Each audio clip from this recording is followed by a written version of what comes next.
Starsky&Hutch 21st Century Environment Explorers. If you do like what we're showing, would you please subscribe? Thank you. Okay. I am Jason Norton and welcome to the Firth Lobster Hatchery.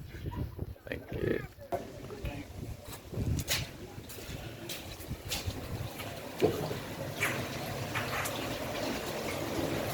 So welcome to our maternity ward. This is where we hold all the berry hens, which are female lobsters that carry thousands of eggs under their tails.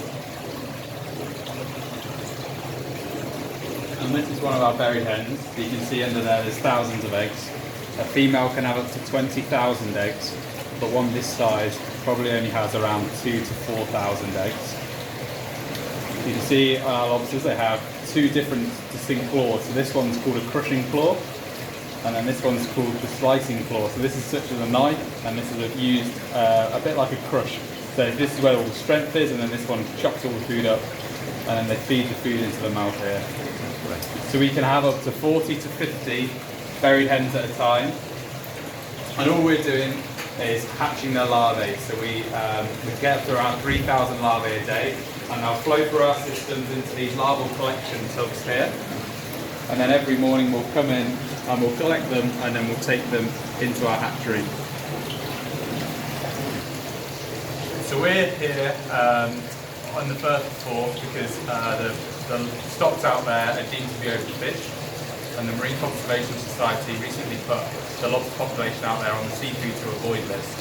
And this is deemed because we don't really know what the populations are doing out there.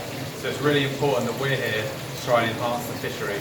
So only 1 in 20,000 larvae will make it to an adult lobster, whereas in a hatchery we can get around 10 to 20% of the larvae surviving into juveniles, of which they have a much better chance of survival. So as well as hatching thousands of larval lobsters at the hatchery, we also do quite a lot of education and research. So we look into our rearing methods and how we can optimise them to make it as efficient as possible.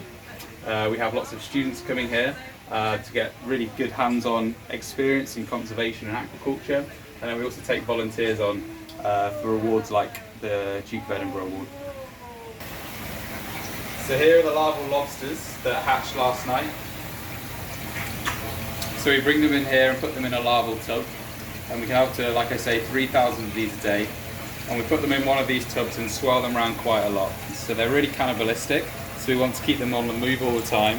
And if we take that water motion out, they'll just sink to the bottom and eat each other, which is really going to hamper our survival rates. Yeah, interesting. So we heat the water to 20 degrees and just give them a good supply of food. So the aim is to double their rate of growth in here through this larval stage, because a lot naturally aren't very healthy, and because of the cannibalism they're also vulnerable to each other. So we want them through this larval stage really, really quickly, and we can do that within around 2 weeks.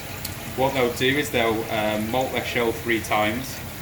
So like a snake gets rid of its skin, a lobster gets rid of its shell, and underneath there's a new shell. And each time they molt, their claws work their way forward into what we'd expect a lobster to look like. So once they've reached the juvenile stage, we take them out of these tubs using a turkey baster like this. So if you look in this tank here, these guys are almost there, and all we do is suck them up, and then we'll move them into what we call a larval rearing tray. So we want to take the juveniles out because at that stage in the wild, they want to try and find the seabed and settle down there. So that's when they'll start their life on the seabed. Okay. So we'll take them out and we put them into trays like this. So you can see a little juvenile swimming around here. So this is when they really take on the form of a lobster. And we'll hold on to these for another month. So because they're cannibalistic, sometimes they'll come out with missing claws and legs. So we like to give them a chance to start regrowing them. So within that month that we hold on to them past this stage, they'll start regrowing anything that they've lost. And then we'll take them out down onto the seabed and release them. Lovely, thank you. Hi, I'm Ellery, and I'm the student placement. Hi, I'm Ellery, and I'm on a student placement at the Firth Lobster Hatchery. I'm studying marine biology at university, and I was lucky enough to get this placement as experience in marine biology is quite hard to come across. The experience I've gained here is something that I wouldn't necessarily learn at university. My role as a hatchery technician and my daily tasks include cleaning, transferring the larvae into the tubs, making sure the lobsters are alive and well, and talking to people that come in. So that role is quite important because they're sort of things that I wouldn't gain at university. So hopefully when I graduate I'll have those employability skills that include educating the public about conservation topics like this. Thank you.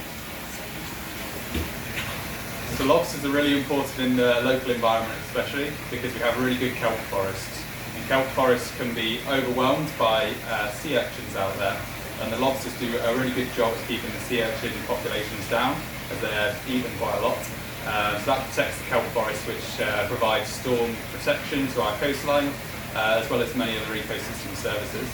Another really important thing that lobsters do is they're a really good prey species for other commercial stocks, such as cod in the Firth. So by having good, healthy lobster populations, it supports a wide range of other species in the Firth and Forth. If you'd like to find out a little bit more about the Firth and Forth Lobster Hatchery, you can find us on Facebook and Instagram, or go to www.firthandforthlobsterhatchery.org.uk. And yeah, we'd love your support. Thank you very much.